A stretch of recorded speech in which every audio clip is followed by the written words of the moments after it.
One of the great things about India is this tremendous interest in education. People talk about it all the time. Most parents aspire for this for their children. And so I think it's a great foundation we have as a country. In my experience growing up here, I think there's a lot of emphasis on, spending time on the books and, learning things academically. I think education needs to evolve and change just like with everything else. I think, working in the real world, I would say, it is important to be well-rounded. It's important to, try different things. Take some risks. I would encourage people to, follow their passions a little bit more. All the great things about the Indian educational system, I think there's a lot of pressure to follow set lanes throughout your career. You're in high school, you're thinking about college. I get surprised people start preparing for IIT in their 8th grades, and that's a bit shocking to me. I hope as people are approaching things, they are really taking the time to doing things, understanding things deeper, learning by doing things. And I think it's important to remember it's a long road. Setbacks actually don't matter. I think a lot of times when I was younger, people would say, this person didn't get into this college or something, and that's the end of the road. I mean, life is so different from that. Keep your hopes, keep your dreams, and try to follow them. And I think most of how life plays out is up to you, not up to what happens outside of you. And I think it's important to keep that in mind and take the long-term view. Look, it's remarkable to be at IIT. There are many, many great people who don't make it in, and you will see this later in life. People do well from all walks of life. I think it's important to remember getting into an elite institution doesn't guarantee success. It matters a lot, but it doesn't guarantee success. And I think it's important to keep that perspective in life. And life is a long road, and so you want to take it at the right pace and enjoy what you're doing. I get very surprised. People come to IITs and immediately they are thinking about IIMs and so on. I think it's important to get real-world experience. And if you take the US, for example, at a place like Stanford, most students don't choose their majors till their final year. So people explore different things and find what they're really passionate about. So I think those are all good things to aspire to. I think I would like to see people value creativity, value experience of doing things, taking risks, and academics is important, but it is not as important as it's also made out to be. Had I stayed the course in graduate school, I'd probably have a PhD today, which would have made my parents really proud. But I might have missed the opportunity to bring the benefits of technology to so many others. And I certainly wouldn't be standing here speaking to you as Google's CEO.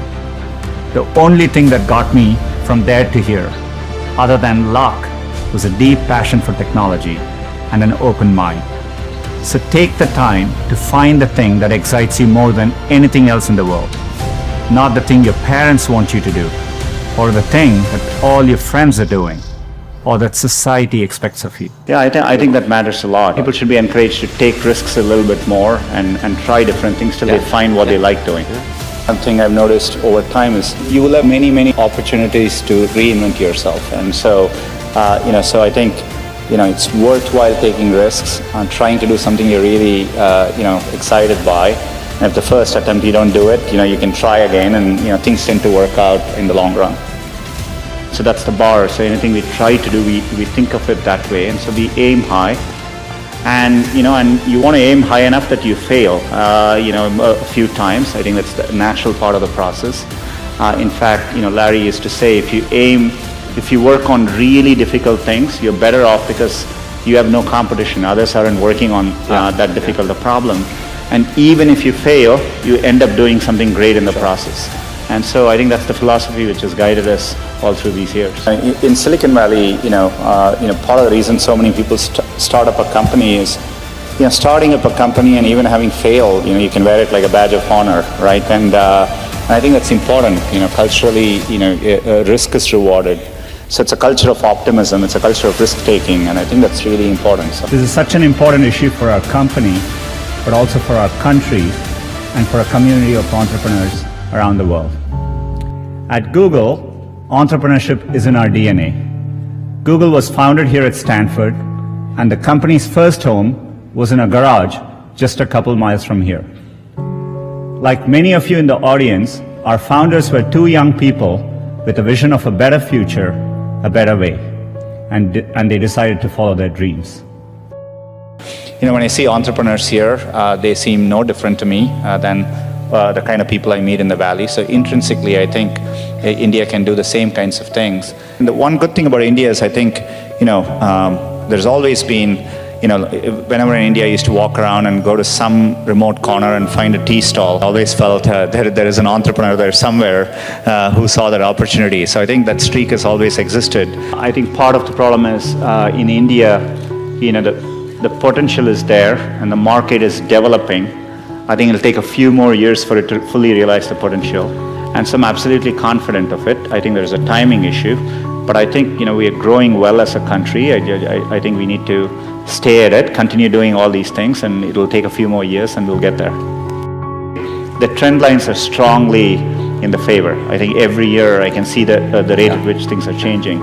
So in about 3 to 4 years, I'm pretty convinced, at least in a 5 to 10 year time frame, that there will be big global, software companies coming out of India, and we will be very used to it. You're the ones building the next Google, the next Spotify, the next Tesla, the next, well, we don't even know, but what I know is that someone in this room will build it. One revolutionary idea, one brilliant invention can unleash other entrepreneurs to revolutionize industries in ways you could never predict. I remember reading about that and thinking, it's the idea that matters. It didn't matter where you come from or what your background is. I felt welcomed and embraced. People didn't care where I came from, only my ideas and hard work mattered. I'm not alone. I know how much hard work it takes to pursue a dream of building a business. The long hours, time away from family, the rejection, the ideas are brilliant that just don't seem to catch on. There is a great quote from Thomas Edison that does the best job of defining what it's like to be an entrepreneur. I have not failed, I have just found 10,000 ways that don't work. I see hubs growing all over the world: Germany, Brazil, UK, Israel, China. The latest figures say that 21% of adults across 60 countries intend to start a business in the next 3 years. I'm absolutely convinced that India will be a global player in the digital economy, and it will be competitive with any country in the world. So I've always felt that, and I think it's important to follow your dream and do something which you're excited by. So I think if you follow your heart and do what you like, you will always do much better. And so I don't think it matters if you're an engineer or you're in science, or it could be in any field. There are many different ways you can approach things, and what matters most is loving what you're doing and trying to do well at it. So we're all looking to you. The world is counting on you, and we can't wait to see what you build next. Thank you.